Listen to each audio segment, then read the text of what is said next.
com você? Sou o professor Ronaldo e estamos aqui para a nossa aula de filosofia. Tudo bem? Então, continuando a nossa discussão dentro de uma visão ética, nós estudamos primeiramente autonomia e heteronomia, depois nós estudamos senso moral e consciência moral, estudamos a relação entre o bem e o mal, falamos na última aula, ninguém nasce moral, e hoje nós vamos falar sobre liberdade. Eu gosto de citar, quando se fala de liberdade, o pensamento da grande poetisa Cecília Meirelles, em que ela diz assim: liberdade, essa palavra que o sonho humano alimenta, que não há ninguém que explique e ninguém que não entenda. Liberdade não é tão simples quanto parece, ela é um termo complexo. Por quê? Porque podemos ser livres? Você concorda que nós podemos ser livres?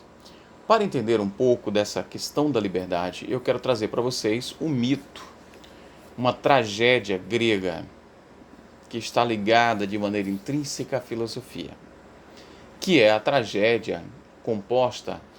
A Grécia, na passagem do mito para a filosofia, nós tivemos aí uma lacuna, e essa lacuna, nesse momento, ela foi preenchida pelas tragédias.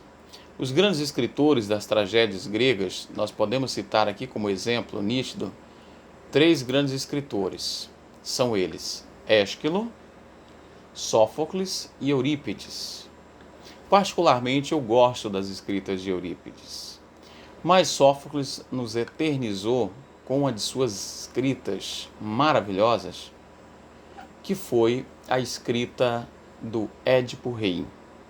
Tirando o conteúdo dos mitos, ele produziu algo ligado que vai além dos mitos, que nós chamamos de tragédia. Conta-se a história que o rei Laio, senhor de Tebas, ao se casar com a rainha Jocasta, eles vão ao oráculo, ao perceber que ela está grávida, vão ao oráculo para saber o destino da criança. E então o oráculo diz: se for menino, ele vai matar o pai e casar-se com a mãe. Quando a criança nasceu, o rei Laio, já tentando antecipar-se a essa desgraça do futuro, então ele fez o seguinte: chamou um escravo e pediu, um dos seus servos, na verdade, pediu que um desses seus servos se livrasse da criança. O servo levou a criança para um local distante, na divisa do reino, e se compadecendo da criança, ele não a matou, mas a amarrou pelos pés e deixou pendurada em uma árvore. Depois de algum tempo, o camponês, passando por ali, viu a criança, retirou da árvore e levou ao reino vizinho, que era o reino de Tebas. Aliás, se não me engano, de Corinto. Então, chegando a esse reino vizinho, o rei e a rainha adotaram essa criança como sendo seus filhos e o criaram para ser filho deste. Então, neste momento, essa criança cresceu forte e saudável e preparada para ser o novo rei. E aí o que aconteceu? Quando essa criança chegou à sua fase adulta, ela também foi ao oráculo. Ela queria saber qual que era o futuro da sua vida. Lembrando aqui, que eu quero que você entenda, que essa criança, ela foi preparada para ser, digamos assim, o novo rei ali daquele reino, tá? Mas essa criança queria saber, agora já era adulto, então ele queria saber qual que era o destino da sua vida. Só para você lembrar, esse reino que eu estou falando era o reino que ficava ali próximo de Tebas, que era o reino de Corinto. O rei era o rei Pólibo e a rainha era a rainha Mérope.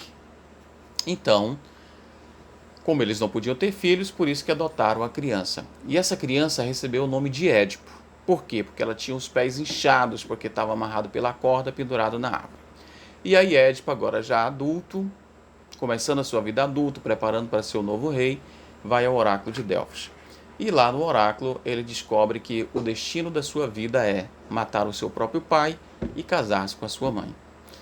Indignado, decepcionado, imaginando que isso nunca vai acontecer com a sua vida, porque aonde ele ia matar o seu pai, o rei Pólibo, e a rainha Mérope. E então ele sai a vagar pelo mundo. Nessas andanças pela estrada, ele encontra uma carruagem e lá um viajante manda ele sair do meio da estrada. E aí ele não sai, o cara vai, mata o seu cavalo, e aí ele, para se vingar, mata todo mundo, e somente um dos servos daquele senhor arrogante que ele deixa viver, e esse servo sai correndo. Pois bem, depois de um tempo vagando pelo mundo, ele decidiu ir para Tebas. Chegando em Tebas, após ele ficou sabendo que há algum tempo já fazia que o rei de Tebas havia sido morto em um confronto, e a cidade estava sendo atormentada por um monstro chamado, na verdade, era um monstro meio diferente. Ele tinha cabeça de mulher e corpo de leão, chamado Esfinge. E aí esse monstro estava castigando a cidade. Tal monstro tinha um enigma: decifra-me ou morra. E então Édipo resolve desafiar o monstro para se livrar daquilo ali, e então ele resolve dar uma de herói. Então o monstro lança sua charada: qual animal anda pela manhã sobre 4 patas, tarde sobre 2 e à noite sobre 3? Como nenhum dos homens tinham conseguido decifrar aquele enigma, a esfinge os devorava. Mas Édipo resolveu tentar a sorte e respondeu: um homem, pois de manhã engatinha na infância, à tarde ele anda ereto, que é na idade adulta, e no fim da vida, que é à noite, ele necessita de uma bengala. Com o enigma decifrado, a esfinge se joga no despenhadeiro, frustrada, e morre. E o povo, vendo o feito de Édipo, trata logo como um herói e o leva para se casar com a rainha de Tebas. E aí ele se torna o novo rei de Tebas. Com a rainha Jocasta, ele tem 4 filhos: Antígona, Ismênia, Etéocles e Polínice. A cidade de Tebas começa a ser acometida por grandes infortúnios e pragas. Então Creonte vai ao oráculo de Delfos saber o que fazer para acabar com o que está importunando Tebas. Então o oráculo diz: é preciso encontrar o assassino do rei Laio. Somente assim a cidade será livre das pragas. E então Creonte diz isso para Édipo. Então Édipo vai ao oráculo saber dos deuses por que os deuses tinham castigado seu rei. E então o oráculo diz: você terá que expulsar de Tebas o assassino do rei Laios. Somente assim o reino terá paz. E então Édipo sai fissurado para encontrar tal assassino e puni-lo. Mas tinha um cego chamado Tiresias, chamado para ajudar na investigação. E o vidente dizia: cuidado, Édipo. Ele dizia: o assassino de Laio está mais perto do que você imagina. Mas Édipo reafirma o juramento de punir cruelmente o assassino, inclusive de lhe furar os olhos. Então Édipo retorna e aí ele vai nessa busca. No entanto, quando ele retorna do oráculo, no instante chega um mensageiro de Corinto afirmando que o seu pai Pólibo havia morrido. E também conta que ele era filho adotivo do rei Pólibo e da rainha Mérope.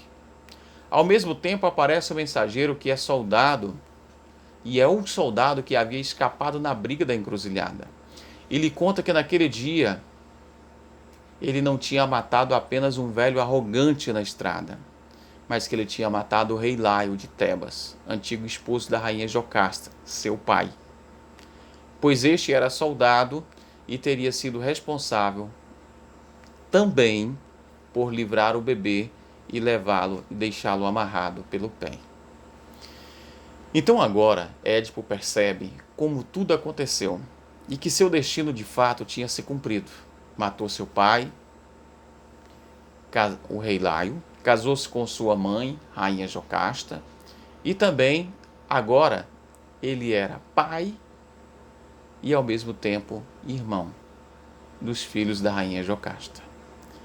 E aí nesse momento, perplexo, Angustiada, rainha Jocasta afirma: de que serve afligir-se em meio a torrentes se o homem vive a lei do acaso e nada se pode prever ou pressentir? O mais acertado é entregar-se ao destino. E então, a rainha Jocasta, vendo-se nessa situação por não aguentar toda a tragédia, comete suicídio. E Édipo, vendo a tragédia com que aconteceu, o sentimento de culpa e pela jura da palavra que havia feito, ele fura os 2 olhos e foge da cidade de Teba para livrá-la do castigo dos deuses. Veja bem, essa história ela vem tratar do conceito da liberdade. Édipo, ao tentar fugir do destino, do seu destino, ele acaba fazendo mais ainda o seu destino acontecer. Num dos